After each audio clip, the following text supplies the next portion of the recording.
Hey, what's up everyone? This is Jay Esker and we are on Academyfm. Today we're going to be talking about 10 FabFilter software tips you need to know. So, FabFilter plugins offer a collection of tools for both basic and creative audio processing, with each plugin providing not only the standard controls, but additional helpful features that make these processors stand out among the many mixing tools out there. So I love this FabFilter plugins mainly because they offer so many things that there's no competition. The plugins in the Pro series are Pro Q, Pro Z, Pro G, Pro DS, Pro MB, Pro L. There are some creative plugins that you can find, like such as Volcano, Timeless, Saturn. Each plugin has its own extensive set of options, but they also, for the most part, share some very useful features that significantly enhance their capabilities. So here are 10 tips to make use of those insane features that no other plugins really offer in that complete. So first of all, you want to utilize the displays. The FabFilter plugins incorporate more than just simple metering. They also have some real-time displays that provide informative use of the processing being applied and can help considerably in finding the best settings to get the job done. So, for example, in Pro Q or Pro MB, if we open Pro Q or Pro MB, let's find it's Pro Q. If you can see right here, let's actually add a sound. Doesn't matter which sound. Maybe a piano right here, this piano. All right, so we got this piano. That's actually not the one that we have. It's 31. Don't ask me why. As you can see, Pro MB.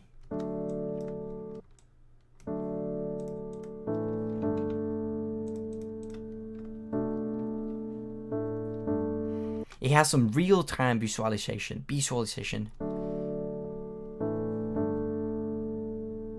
So really make use of that. They really show you in time. Let's actually check Pro Q before any other tips. Pro Q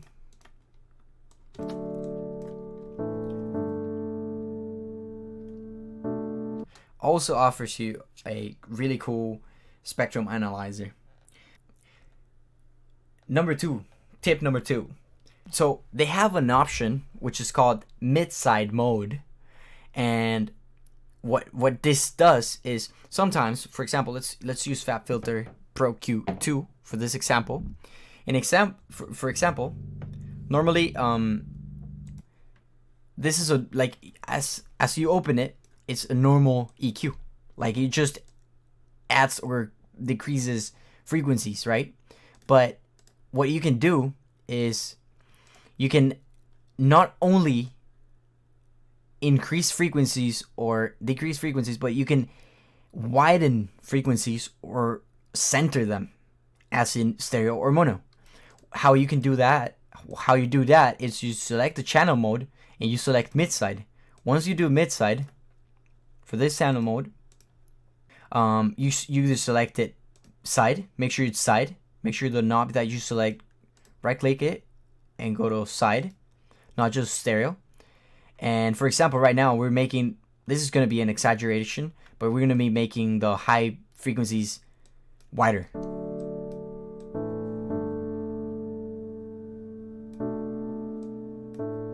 Not really high frequencies, the mid frequencies, and maybe the low frequencies we're going to be making it. Let's make it low cut. Let's make it mono. Make sure it's side. So this is really cool. What this does is basically a stereo imager inside an EQ. And not only this plugin has it, but also Pro C2, I believe. I think also Pro L and Pro DS. I'm pretty sure some of them have. Let's see. I think Pro C has it. has those options, as in mid side.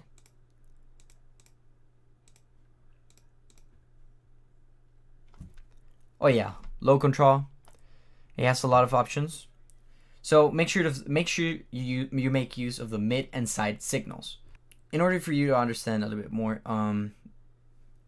most of the Pro Series plugin provide the option for mid-side processing. That takes a stereo signal and divides it into its mid and side components. Mid means anything common to both channels. That means left or right. Centered, panned elements of a mix like kick, snare, bass, lead, bow, blah blah blah. The side incorporates the difference between channels. So left minus right. Typically wide panned tracks in a mix or ambience or reverbs. The mid and side signals can then be processed separately, allowing you to target processing to certain components of a complex audio signal. This is a common technique in mastering, applying separate EQ and compression to the mid and side signals of full mix. A lot of people do that. So maybe in the master, what you can do is add a Pro Q2 and literally add a knob and make the stereo placement mid-side. Make sure you select channel mode mid-side, and then you select the stereo placement as side and just boost the highs. And there you go. You just made your high frequencies wider. So it's as easy as that. So for number 3 tip right here, it's assign external MIDI control with MIDI Learn. All the FabFilter plugins have a MIDI Learn feature, which lets you quickly assign external MIDI control to any control in the plugin for real-time manipulation. This can come handy for both corrective applications, like applying EQ or dynamic control only when needed in the track, and for more creative tracks like dialing up and effect like up and down whenever you want. It can be really creative.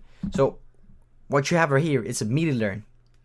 Click to control to activate it for linear mode. Yes, I do want to activate it, so we click it and we enable it.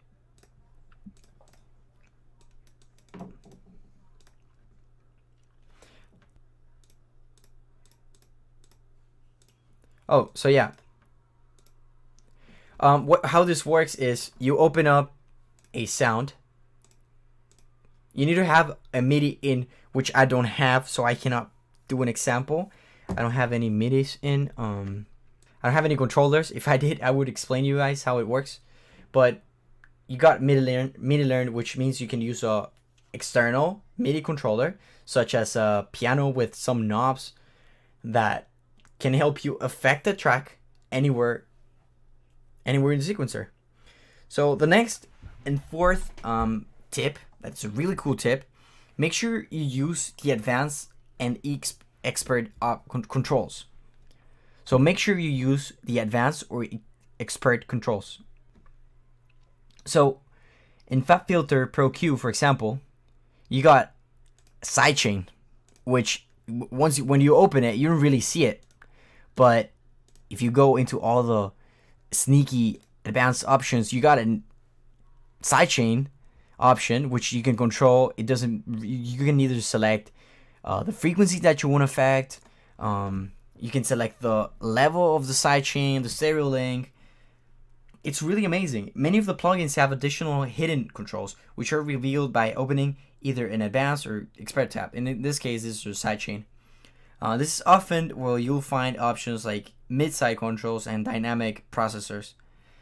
So, for example, Pro Q doesn't have any, but Pro L, as you can see, a lot of people open it and they're like, oh, this is really basic, and they just see the gain and then just see the presets over here. But no, you got an advanced tab over here where you can select the look ahead, the tab, the attack, the release, transients, release, again for channel linking. And you can also select the style, the limiter, which is what this is. And it's really cool. So not every plugin has that. For example, FL Studio's parametric, you don't have any advanced options. You can only EQ and that's it.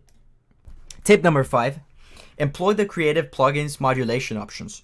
The 3 Creative Series plugins have a comprehensive modulation section, which allows for a variety of effects in addition to the main effects, like adding tremolo to an amp or like something like that. Maybe you can use like flanging or chorusing. For example, timeless.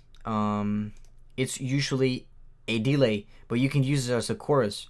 You can use it as a distortion. It's insane. It's really cool. How you do this is a modulation right here. He has so many options. I'm gonna show you another one that's I found really cool. It's called Simplin.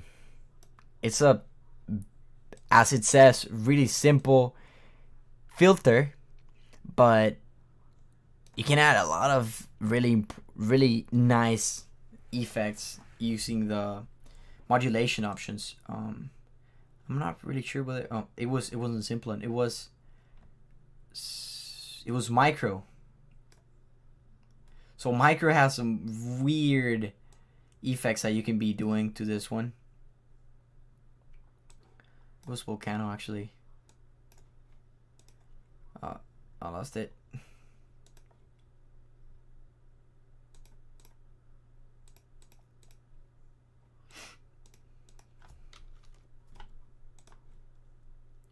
So make sure you use the modulation options to get some cool effects and more interesting and more creative users. A lot of people use this for filter sweeps and synth-like stuff. It's really crazy what you can do with this. It's limitless. Although FabFilter audio processing plugins have a wealth of features that take them a step or two beyond your average mix processor. To be honest, a little exploration of these options will be well worth the extra effort. A lot of people just tend to see that, for example, right now I'm showing you guys that there are a lot of modulation options, a lot of, as you can see right here, you can add sources such as what do you want, envelope controller, what do you want, take some more attack, more. It's insane what you can do with this. Like, I don't even know what I can do with this. It's insane. It's limitless. You can do anything you want. So put that little extra effort in. I'm pretty sure you'll notice a change in your mix. You'll see more results. You see, maybe you'll develop a style. Who knows? Just keep trying. So tip number 6. Make sure you use the help option. Don't overthink it and read the manual. I'm pretty sure you'll learn more than ever.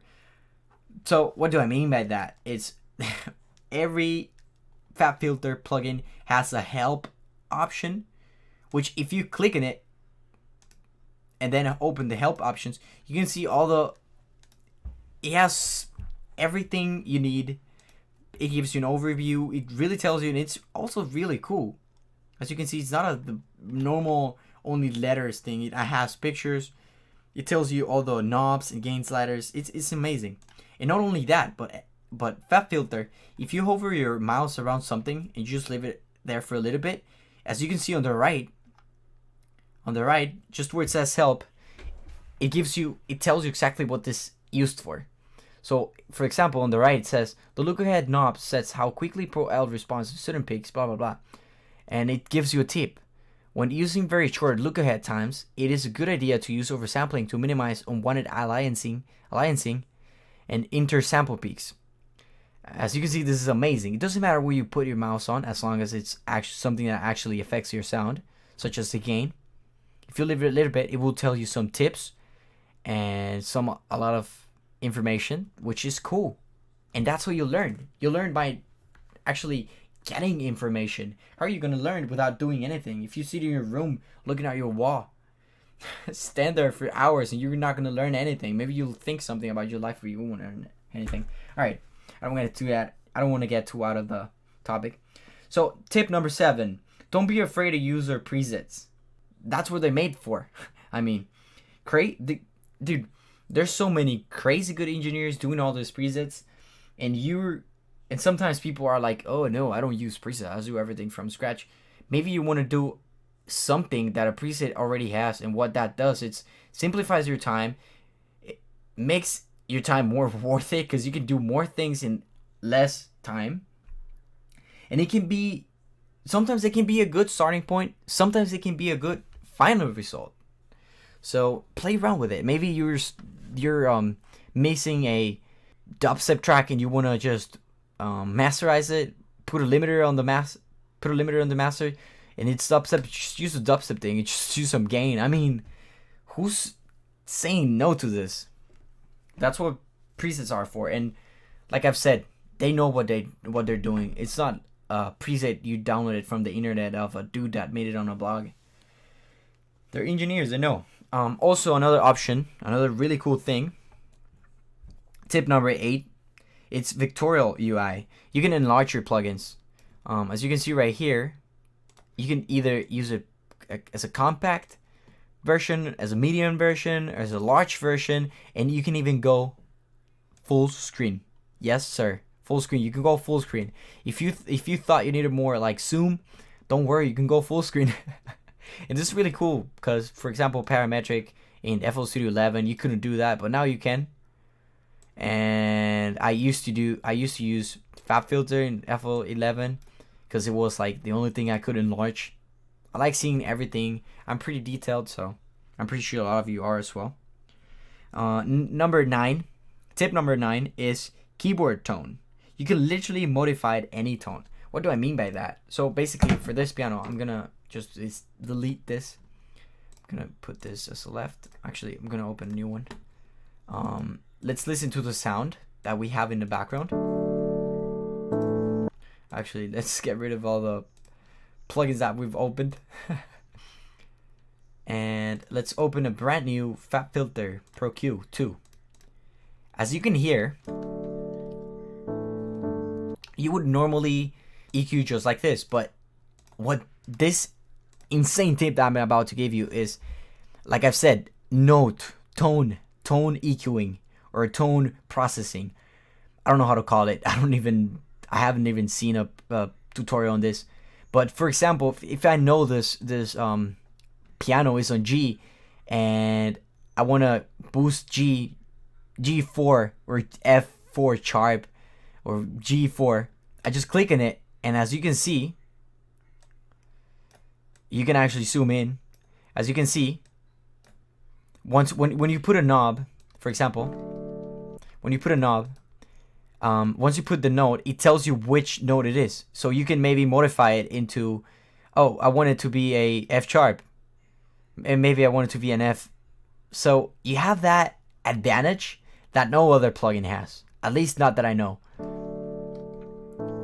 We don't know what this note is, but we can know right now. This one hidden right here. Maybe if we boost it up.